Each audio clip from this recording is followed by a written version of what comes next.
The second pick in the 2007 NBA Draft, the Seattle Supersonics select Kevin Durant from the University of Texas.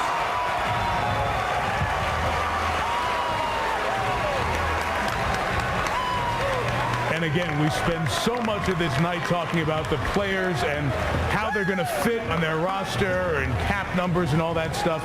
It is also about personal and family and the realization of a dream. This young man from Sweetland, Maryland, who is still age 18, went to Texas for 1 year, was the consensus National Player of the Year. No freshman ever has been the consensus National Player of the Year. Swept all 7 Player of the Year awards. His grade point average that first semester at Texas, 3.5. So he did his work at school, even though he knew he was on his way to the NBA. And boy, did he work over the Big 12. And he is now the new building block for the Seattle Supersonics. And Lisa is standing by with a very happy relative. Yes, I am, Mike. Wanda Pratt, Kevin's mother. You knew this was coming. You knew his name was about to be called, and yet so much emotion. Why? I'm so proud of him. I'm sorry. I'm just really proud of him, and I'm happy for him. No apologies needed. He told you when he was just a very little boy he wanted to be in the NBA, and you poured all of your resources, everything, into making that happen. Kids say a lot of things when they're little. What made you believe him? I believed him because he had a coach here that really supported him. Our family believed in him, and he continued to work hard, so we just continue to support him. Well, congratulations to you, Mike.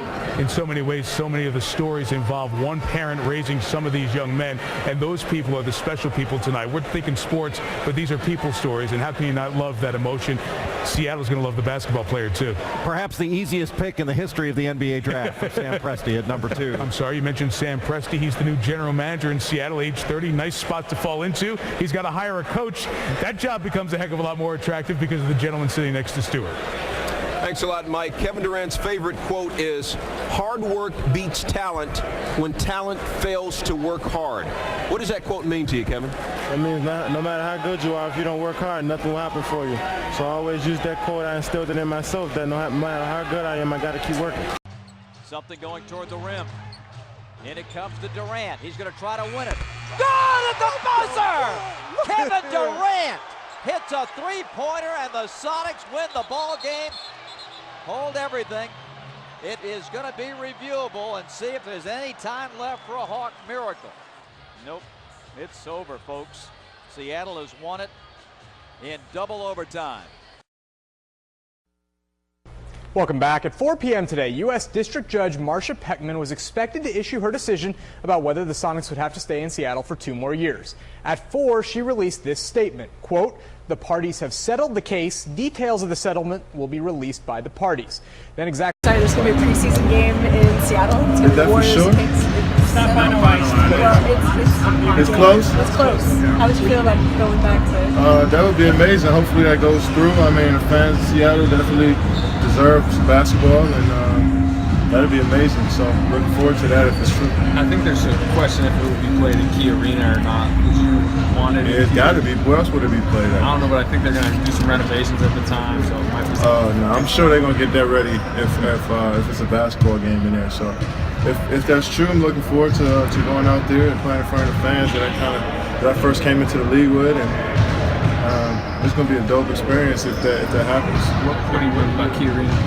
Just the fans, man. I remember just, pre-game, you see all the, the Seattle Sonics culture was deep, and it's long. The tradition is pretty huge. So you see fans that have been there for ages come to the games, still come to a random game on a Tuesday. They're still coming and showing support. So it was just always about the people, and always walking around Seattle, they were always passionate about being Sonics fans. So it'd be cool for them to have some basketball there.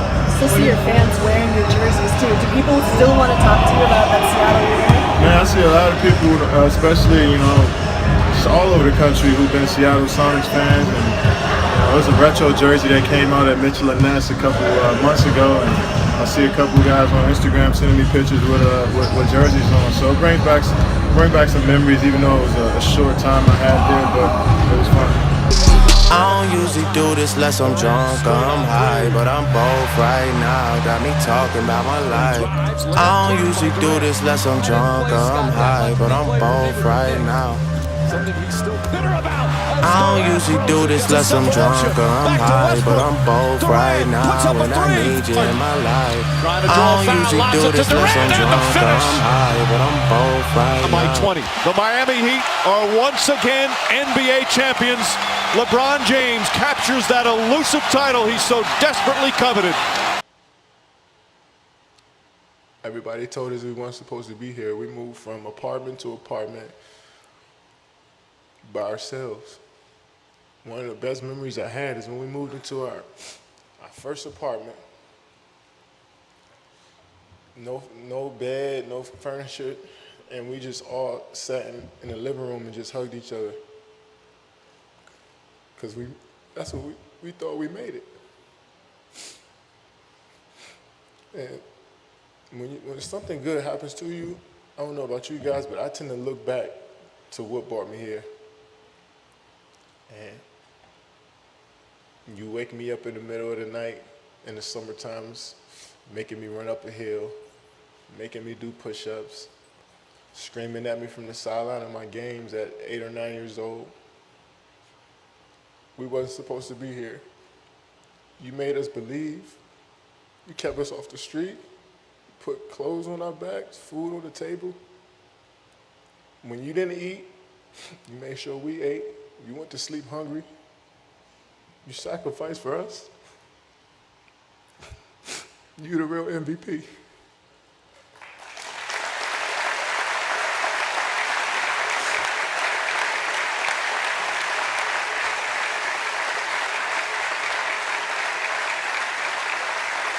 How are you viewing this move from Durant? Well, I'm viewing it as the weakest move I've ever seen from a superstar. Plain and simple. That's just how I look at it. It's not that he's leaving Oklahoma City. If you're not happy there and you want to move on and you want to grow as a player, there's nothing wrong with that. He's one of the top 3 players in the world. He's a quintessential superstar. He deserves all the credit in the world for the talent that he possesses. But the flip side is this. They were up 3-1 in the Western Conference Finals. Not 1, not 2, but 3 different times. He was 48 minutes removed from getting to the NBA Finals by winning the Western Conference. 3 times he failed, particularly in Game 6. And you depart for the team that beat you when you're on the cusp of getting to the finals yourself or ultimately winning the championship for the franchise that you've been with since you've come into the NBA. I think it's incredibly weak. And I don't want to hear any comparisons to that of LeBron James when LeBron James left Cleveland for South Beach. When LeBron left Cleveland, the cupboard was bare. He was basically the only dude in Cleveland. It was LeBron James and a bunch of no-names. In the case of Kevin Durant, you have one of the top 5 players in the world as your teammate. You've got Billy Donovan, who's proven to be an exceptional coach. You've got a coaching staff. You've got a first-class organization. You've got Enes Kanter, Steven Adams, and all of these boys. You are legitimately a championship contender. You are the difference. You are the superstar, and you depart for the team that beat you, that's the 2-time reigning defending Western Conference champions, who's won a championship in the last 2 years. You're jumping on a bandwagon as far as I'm concerned. That's just the way that I look at it. I don't think there's any way to deny that. All the reporters, whether it's Ramona, it's Chris Broussard, everybody doing an exceptional job, pointing out the things that they point out. I don't disagree with anything anybody is saying. But in the end, what it comes down to is that Kevin Durant is one of the top 3 players in the world, and he ran away from the challenge that he faces in order to jump on the bandwagon of a team that's a little bit better, that's already rife with at least one superstar, a couple of guys that can really, really get it done. I just view it as him jumping on the bandwagon, and I think it's the weakest move I've ever seen by a superstar, plain and simple. 22. Here's Klay Thompson, cross court to Durant, fires a 3. Got it! Durant makes it look so easy. Durant ahead to Green. What a pass. And it's back to 22. Durant for 3. Oh! Durant backdoor for the slam. Durant knocks down a 3. Back out Durant for 3. too easy after the switch. Durant for three. It's good. Kevin Durant. Another 30-point performance in these finals for Durant. The rookie finds Durant, steps back for three. Puts it in. Kevin Durant again. Inside Durant. Durant stops, pulls up jumper, got it. Team from the field. Durant gets away from Porter all the way to the rim. But a nice boost for Durant Lou. Well, he's talented now offensively. Count it and one. Kevin Durant. He just goes into the body of Larry Nance. Guys who haven't played much, I'm going to come and double this. Durant fires a three. Knocks it down. Kevin. A couple of big threes late in the game. Livingston offensive rebound back to Durant. Knocks down the three.